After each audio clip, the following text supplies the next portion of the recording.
Let's talk about Ethiopia. For a long time, it was seen as one of Africa's big success stories. With a booming economy and a charismatic leader who won the Nobel Peace Prize. But right now, things are looking really bad. The conflict between the government and Tigray rebels is escalating. A civil war fueled by ethnic divisions has been going on for a year. The front lines keep shifting, and there's even been talk that the fighting could reach the capital, Addis Ababa. There are reports of massacres, sexual violence, and accusations that food is being used as a weapon of war by all sides. There is something like 20 million Ethiopians who are in need of some form of aid at the moment. So who's fighting who? And what are they fighting about?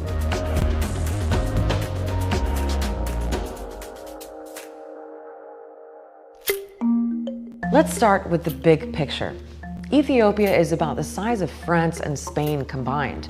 It has the second biggest population in Africa, with lots of different ethnic groups. There's a federal government based in Addis Ababa, led by Prime Minister Abiy Ahmed. And there are 11 regions. They're mostly divided according to different ethnic groups, and each region has its own government. Tigray, way up north, is where most of the fighting has been happening over the past year. It's led by the Tigray People's Liberation Front, the TPLF. Now, all this started because of a power struggle between the TPLF and the federal government. But it's gone way beyond that now.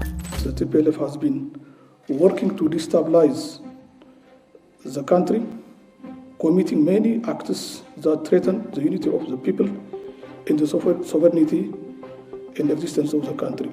He's been doing everything in his power to make sure that the people of Tigray continue to find themselves at the receiving end of his genocidal campaign. Now we've moved into a phase where both sides believe that they are fighting an existential struggle for their survival. What you have to understand is the TPLF used to run things. They dominated Ethiopia's national politics for nearly 30 years as the main party in a coalition government, although Tigrayans only make up 6% of the population. It was a time of huge economic growth, but the TPLF were also accused of being autocratic and corrupt. In 2018, huge protests brought them down and swept Abiy Ahmed into power. And right after he was elected, he made some big changes. He freed thousands of political prisoners who'd been thrown in jail by the previous government, and surprised everyone with a peace deal with Eritrea. That's what he got his Nobel Peace Prize for. He also tried to centralize the government more.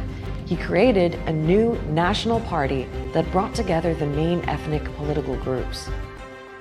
But the TPLF refused to take part, and they were suspicious of Abiy's big plans to open up politics and the economy.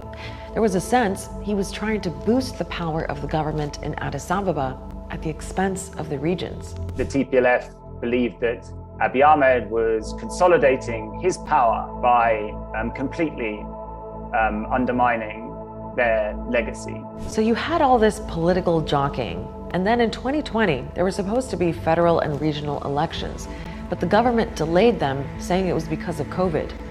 That didn't go down well with the TPLF. They went ahead and ran their election in defiance of federal authority, and this led to a process where the federal government said that Tigray's government was not legal and constitutional, and Tigray's government made the same accusation against the federal government.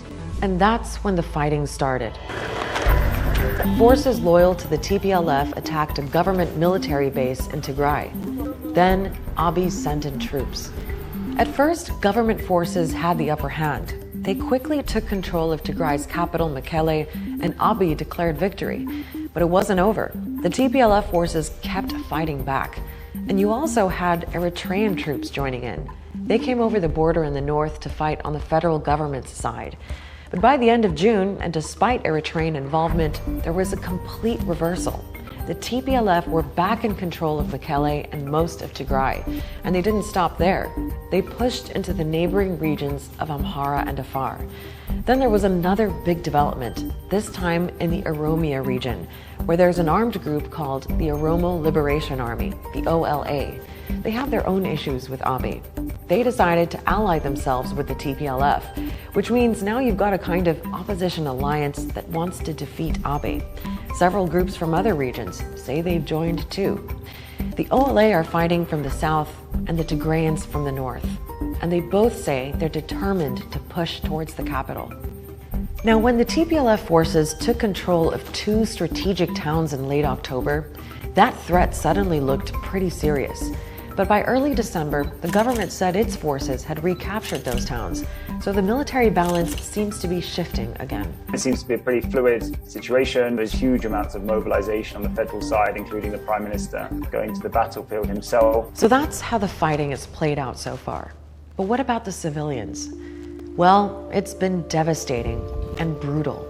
All sides involved have been accused of atrocities. Airports have been attacked, schools, hospitals, churches, mosques, in addition to unlawful killing, execution, torture, and the huge number of sexual and gender-based violence. More than 2 million people have been forced to leave their homes to escape the fighting. There are estimates that hundreds are dying every day in Tigray because there isn't enough food. And the UN says millions are at risk of starvation. This boy is a victim of what the UN says is the world's worst hunger crisis. Only a trickle of food has been getting through, nowhere near what's needed. Both the government and TPLF forces are accused of restricting aid deliveries into areas they control.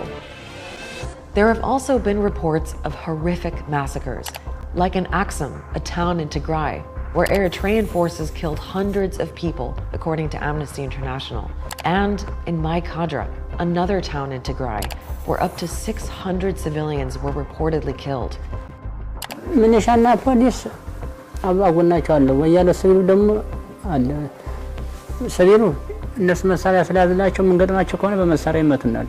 Witnesses later said that forces linked to the TPLF were responsible. There is a threat of incredibly serious consequences from this Ethiopian civil war in the form of famine, potentially, genocide, potentially, state collapse, potentially.